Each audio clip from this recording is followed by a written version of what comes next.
Maayong adlaw kaninyong tanan, nga nagpaminaw karon ning tulumanon, kini ang akong suliran. Ilabi na kaninyo Dr. Rene Obra o Attorney Elaine Bathan. Ingon man sa mga artista nga maghatag o kinabuhi ning akong suwat suliran. Tawagalan ko niyo sa pangan nga Heidi, 25 years old, dunay boyfriend, usa ka cashier sa usa ka mall diri sa Cebu City. Punto medikal kini akong suliran. Kabahin kini sa napisa na ko nga pimple kon bugas sa akong naong. Aron niya sabtan, ingon ini ang mga panghitabo.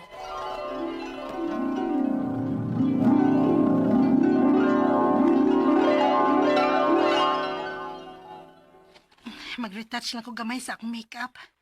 Nag-makeup naman kundaan pagikan sa bahay.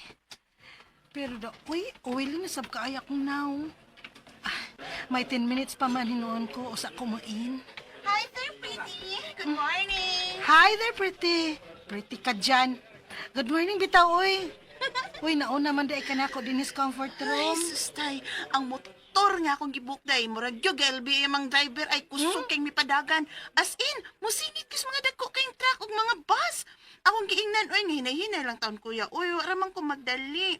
Sus, di jud, maminaw, day. Kay murag malingaw sab siya nga kung mapakusog siya og padagan ba. Manggunit man ka ko niya. Amiw.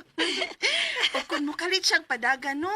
Murag malingaw siya kung musinggit ko. Ay! Bigatla ka man gud kay tingog. Ay, siksik yung paminahon. Mao tingaling ginatong driver og sungog nimo. But in fairness, murag gwapo siya, bisag naka-helmet siya, day. Maklaro siyang mga mata. Yaks, kaya bag. Lagi, uy. O, humot na yung helmet, ha? Klaro nga gisanitize yun. Nasab. Gikilig na sad kag lalaki. Nya ending ana no, heartache.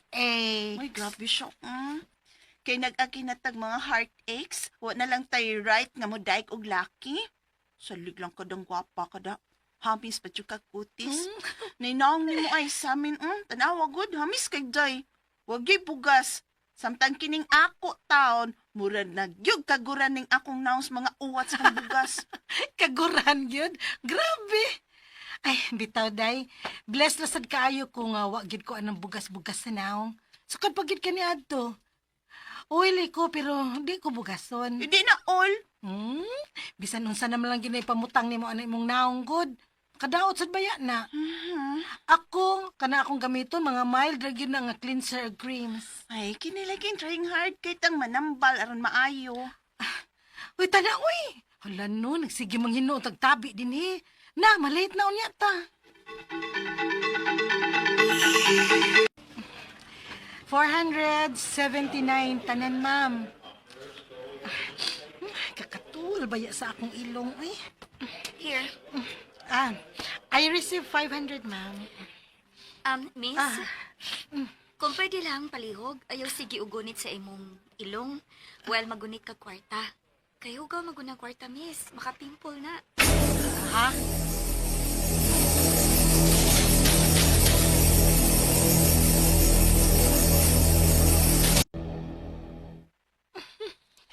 Nahimuot man ko sa babae ganina sa mall. Uy, nga gibadlong ko nga sige kunok og gunit sa akong ilong. Kay basin, magka-pimple. Uy, buyag. Pero nga ano sad ka ning dapit sa akong kuan ilong katulman. Mag-cleanser sa di ay ko. Magtangtang ko sa akong makeup. Uy, hala. Unsa ni niya sa akong naong? Pimple? May bugas ko sa naong?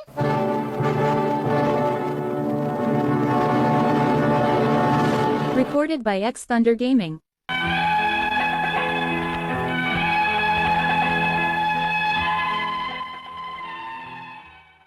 Lucky gyud kaay ko nga dili ko bugason nga pagkatao. Bisan naapan ako ang rigla. Pero puriyabuyag lang gyud in taon, wa ko anang bugason ko. Until one time nga may gibati kong katol dapit sa akong ilong, nga dili na ako kalikayan nga magsigi ko gunit ani bisan mangaha ko sa mall. Siging ihap o panukli sa mga customers. Bugas gyud siya og akong gikurit o gipusa. Onya. Hala. Hala, uy. Nihubag naman hinuon ako now. Nihubag na gid siya. Hala, uy, di ko kadyuti, ani. Tawagan ako si Mian. Ibugas ka? Kami na sugod. Lagi, Mian. Ang bugtong na kong bugas ba, ni dako man. Nya murag nihubag ang pikas bahin sa kong naong sakit.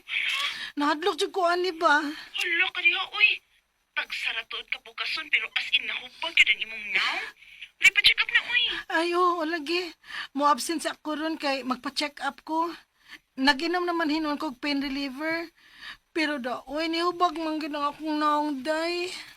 Mo gani, magpa-check up ka. Kay og nihubag, kinahanglan na ng mukupos gyud. Mag-need na og antibiotic day. Amping taon, uy, kay nakoy nadunggan ana ba nga gikurot lang niya ang simple nga bugas pero namatay, uy. Ha? Tungod lang sa bugas? Laki! Mong ayaw gitnag, dugay-dugaya day. At tuloy day ang doktor. Delikado ni kay naani sa danger triangle of the face. Maupatok? Kung may pimple o acne manggani mo ani nga area, never pop or squeeze the pimple. Ilabi pa kung may proper sanitation o hugaw ang imong kamot. Hala, maura ba na akong gibuhat, Dok? Oo niya, saan man ninako, Dok? May reseta kong tambal nimo good for 1 week ha. Duha ni ka klase every 6 hours. Ug may ointment sab kong iapil og reseta. Okay, Dok. Thank you. Pauli diris ato kay tambalan ta ka. Pero ma, ang akong trabaho diri sa syudad taon. Ug unsa man sa itambal nimo nako nga naa di sa probinsya? Ay so, sa iyon ra kay na uy. Buwak ra gyud nas ang tuwa nga ay dukdukon og ipapilit sa hubag nimo. Unsa?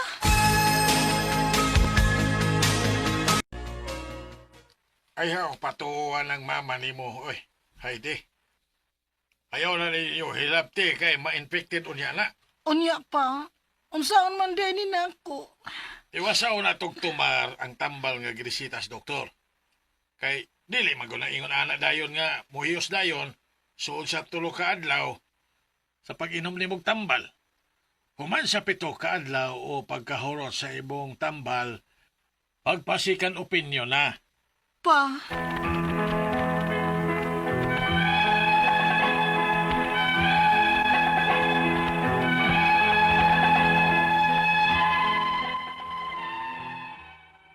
Pero natambalan gyud ko ni mama ug binisaya. Buwak sa gumamela nga putot ba. Gibutang sa affected area. Pero wa may alibyo eh. Nisamo tinuon kakatul. Ang ako mga pangutana mo kining mosunod, unang pangutana. Unsa man di ay kadelikado ring gitawag og the danger triangle of the face o nabasahan sad nako nga triangle of death. Unsa man di ay kadelikado ni area ha? Ikaduhang pangutana, gitugkan man gud ko og murag pimple aning area ba og dihang akong gipap ang akong bugas. Nihubag man hinuon ang pikas na kong naong? Ngano man ka di ay ni? Nga dili man unta gyud ko bugason sukad pa kaniadto. Ikatulong pangutana, didto na ko og doktor. May giresita siya nako nga duha ka tambal. Unya do na say ointment. Apan 3 days naman lang nakong tinumar, 2 times a day. Apan wa mo gyud nakitang kaayuhan. Wa ka ko kaayon aning tambala. Ikaw pa to katapusang pangutana. Gibutangan ni sa akong mama og dinukdok nga buwak sa gumamela. Nikatol man hinuon og maayo. Kung after 1 week, ug dili man gani ni mamaayo, unsaon man ko? Kinahanglan ba ning operahan? O pwede bang moduol ko og laing doktor? O magpa-second opinion ko? Palihog, tabangi og tambagi ko. Kini ang akong suliran, Heidi. Mayong adlaw mga suking tigpaminaw din sa tong programa, kini ang akong suliran. Ano na sa bako, si Dr. Rene Obra, makiguban kaninyo karong adlaw. Ako mutambag sa inyong mga medical problem, kay medical doctor man ako, psychological, emotional, ug behavioral, kay usaman ako ka psychiatrist, o mga problema sa mga ginadiling drugas, kay usaman ako ka drug addiction specialist. Klase-klaseng pamaagi sa pagpadala sa mga sulat-suliran rin kanamo. Pwede kayo ipadala sa mong email, suliran_612@yahoo.com or sa tong Facebook account, kini ang akong suliran official writers page o driba sa mong buhatan sa 3rd floor UCR Martinez Building Osmeña Boulevard ning Dakbayan sa Sugbo. Ang ato makutlo nga pagtulunan karong adlaw, nabasahan na nako somewhere. Old age starts at 80.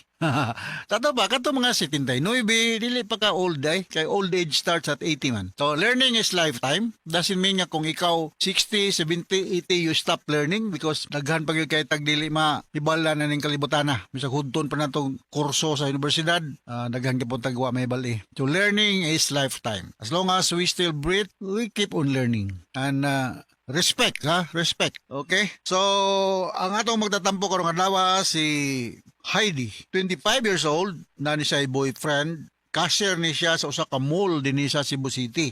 Ang iyang problema kay daghan ni siya bugas-bugas kuno na naarba sa danger zone sa atong naong. Kini mga atong naong good na triangle na diha ang atong mata, ilong, baba, mga sinuses. Dool ni siya sa atong central nervous system, sa atong brain. So posible nga maapektuhan po din siya o ang atong brain kung naay damage siyang dapita, no? So ako laging paningkamutan ni Hyde sa imong mga pangutana nga atong matubag, no? Musta naman ay mga taga Cebu City, no? May pagpaminaw sa mga kauban ni Dr. Belinda Pañares da sa ilang balay, mga kauban ni Dr. George ug Inday Ruiz da sa ilang balay. Mayong pagpaminaw ug Inumdum na po na ako si Nestor ug si Linda Pasaylo diya sa Minglanilla ug si Albert ug si Aluna ba to ay mga sawa Albert ila-ila na ko nitong sang adlaw diya sa Tungkop basta kay Minglanilla area. Alright, so unang pangutana ni Heidi. Unsa man di ay kadelikado ng gitawag og the danger triangle of the face? Kung nabasahan sa nako nga triangle of death, unsa man di ay kadelikado ning area ya delikado ni siya, no? Triangle of death. Naamang gud diha ang atong mga sensitibo nga mga parte sa lawas. So niya akong balikon ang atong naong nga maoy nabutangan sa atong mga importante nga mga organ for senses. Nadiya atong sight, ang atong nose, nadiya ang atong taste, atong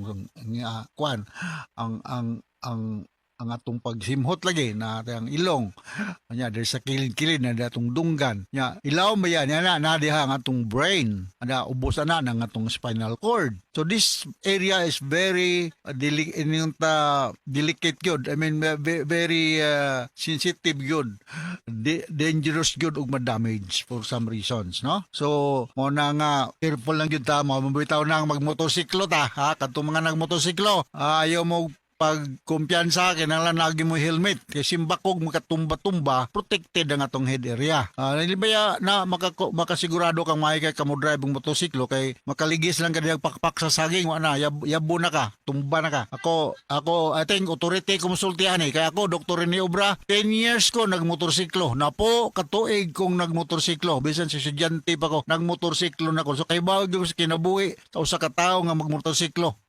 Nakadaghan ako na tumba pero kada ginawa mapug ko magrabihi. Pero experience ko kayo ko ng pagsakay og motorsiklo. Okay? So magbantay lang gyud ana. Danger triangle of the face. Simple kang maparalyze or mamatay kung madamage ka ng dapita.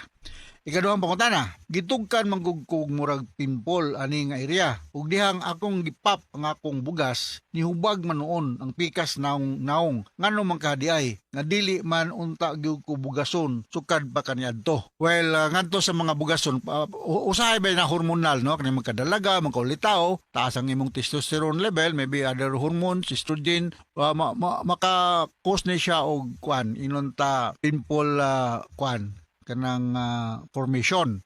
Usapan niya na kanang high ang humidity sa palibot. Unya na ay mga cosmetics nga allergic ka or maka-irritate sa mong skin. But akong balikon, never prick kung mahimo lang. Kung mahimo, ayun na lang pag panamin, pa di ka matintal nga mo prick ka. So na mga tambal niya ni ang among duulo na ni mga dermatologist, maybe they will prescribe antibiotics or mga retinoid treatment, no? Natay gitawag og azelaic acid, no? Nga ibutang diya. Yan mga acne-acne.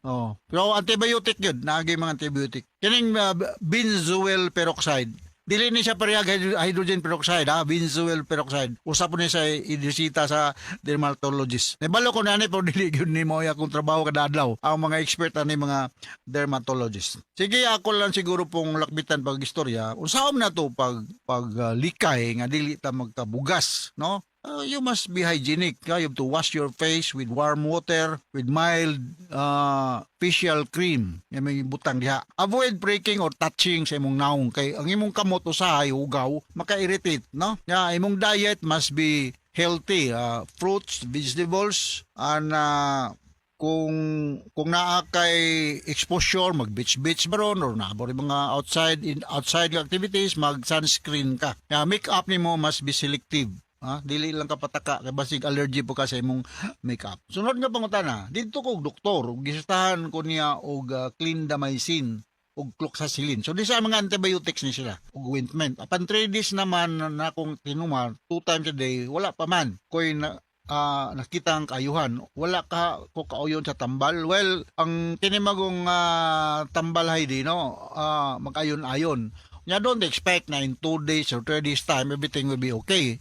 It will take several days, maybe a little longer. Kaya kining gayingnon nimong clindamycin o cloxacillin, mga maayo naman ni siya ng mga antibiotics. Magdepende po sa dosage. Ingon man imong doktor nga 2 times a day, so tuman na lang sa lagi mong doktor. Ayaw pagtuo nga after 2 days, mukuyos na dayon. Remember nga, kinalang kag hygienic ka. Limpyo do ka, o niya, avoid pricking, avoid touching, kay ma-irritate, the more nga makaproblema. Isunod, ikaupat nga pangutana. Dibutang sa akong mama o dinukdok nga buwak sa gumamila. Nakartol man hinoon og maayo. Kung after a week ug dili man gani na maayo unsaon man ko nga operahan ba ni o di ba muduol ko og mga sikan opinion. Yes, muduol kag sikan opinion, no? Asa ba to ning inyo ID sa kuan mo no? Cebu City naman gihapon mo. So ato mo mabulo skin clinic.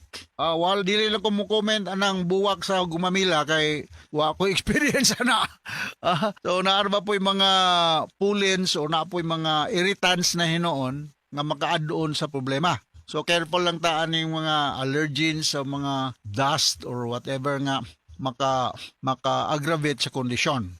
Ang kung mangatol ka diha, uban na ko mga pasyente kung nang ko mangatol ng gigayo ng kuan ilang naong ako usay tagaan ako antihistaminic pagkuha sa katol-katol. Sa katulong gayon balikon ako, please avoid pricking kay mga lungag na diha, no, mura na nadag kanang dalan nga wa may espalto. So dool nga to sa Mabulo Skin Clinic, hinalang gi-refer mamedok sa taga DYHP, hinalang gi-refer medok ni Dr. Rene Obrang. Uban diyang mga intern dia, mga estudyante na nako. Dili tanan ang uban. Obra maestro ba ako, classroom teacher ko. So naay nakaila po nako, dili tanan nakaila sa ubang eskwelahan wa man. Okay, so inaw ta kasabot ka sa kung gi-speaker nimo Heidi. Sa ikaupat nga gayon, please don't prick. Ayaw na lang pagpanamin kay para di ka matintal pagkirot anang imong bugas diyang naarbay daghan ng suod na tambok-tambok. Naka-experience ko na kasi una ako gibugas ako natong teenager pa ko. Okay, so hinaut natin nakutlo nga pagtulunan karong adlaw. Once again, ako si Dr. Rene Obra. Thank you very much.